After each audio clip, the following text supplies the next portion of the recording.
Bismillahirrahmanirrahim. Starting with the great name of Almighty Allah, who is the most Rahman and Rahim and the supreme authority of this universe. All my dear students, Assalamu alaikum and a very good morning to all of you.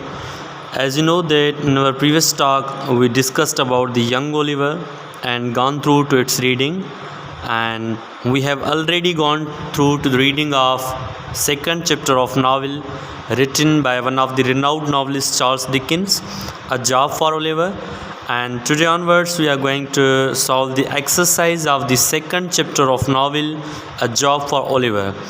In second chapter, basically Oliver is prisoned in the jail and he is considered the prisoner, and Mr. Bumble is also cruel to him. So if you have gone through to the complete reading of this chapter, you can solve this exercise very easily, and we have already gone through to the reading of second chapter. So here the different names are given to you, like Mr. Bumble is there, the kind old jet is there, Oliver is there, and Mrs.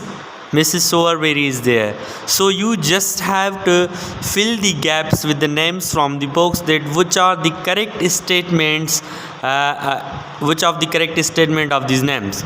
So first sentence is, I want him to climb up into the chimney said.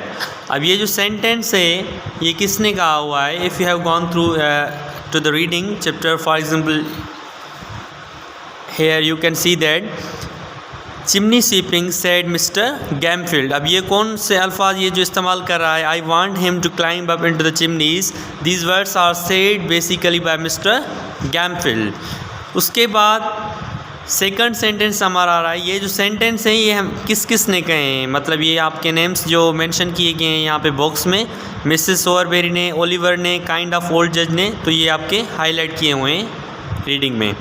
उसके बाद second number sentence आ रहा है, You sir, stand away from the boy. Stand away from the boy. अब ये कौन कहता है? ये हमारा कहता है काइंड ऑफ ओल्ड जज. काइंड ओल्ड जज, ठीक है. तो ये जो सेकंड चैप्टर में आप देखेंगे, ओल्ड जज, अ काइंड ऑफ ओल्ड जज. Here you can see that the judge then turned to Mr. Bumble and said, You sir, stand away from the boy. So here we can see that these words are basically said by the kind old judge. ठीक है बेटा. और उसके बाद third number sentence आ रहा है, You will sleep here in the shop. आप कहाँ पे सोएंगे? शॉप पे सोएंगे. अब ये वर्ड्स किसने कहे हैं? ये words these are said by the missus Sowerberry. ठीक है बेटा. She ordered with a lamp in her hand and she led Oliver upstairs and said to him that you will sleep here in the shop. उसके बाद number 4, don't you say anything more to me about my mother.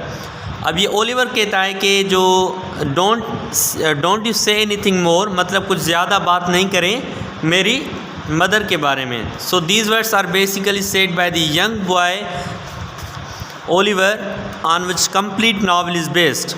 जो complete novel किस पे based है? Oliver Twist उसमें main character है. तो ये जो अल्फाज कहता है वो कहता है Oliver. Here you can see that don't you say anything more to me about my mother said Oliver. ठीक है बेटा.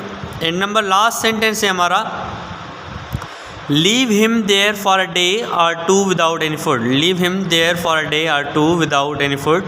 मिस्टर बम्बल कहता है कि जो ओलिवर है इसको 1 या 2 दिन मतलब बिना खाने के रहने दें. ये वर्ड्स हमारे कहता है मिस्टर बम्बल. तो ये आपको कंप्लीट ये नेम्स जो हैं, काइंड ओल्ड जज, मिसेस सोवरबेरी, ओलिवर एंड मिस्टर बम्बल, तो ये कंप्लीट आपको ये नेम्स हैं. ये गैप्स ये आपके पास जो बुक में बुक पेज नंबर आपका 70 है. कल हमने चैप्टर नंबर 1 के एक्सरसाइज सॉल्व की थी और चैप्टर नंबर 2 है जॉब फॉर ओलिवर. इनकी दोनों चैप्टर्स की रीडिंग हमने कर दी है. बाकी जो थर्ड चैप्टर रह रहा है हम उसकी पहले रीडिंग करेंगे, उसके बाद हम इसकी एक्सरसाइज सॉल्व करेंगे. तो ये एक्सरसाइज जो है, मिस्टर गैमफील्ड, काइंड ऑफ ओल्ड जज, Mrs सोवरबेरी and Oliver and Mr. Bumble, you just have to put the correct names in the given gaps. This is the homework for you also, and fill the gaps and send me in the group. ठीक है बेटा. अल्लाह हाफिज़. Take care.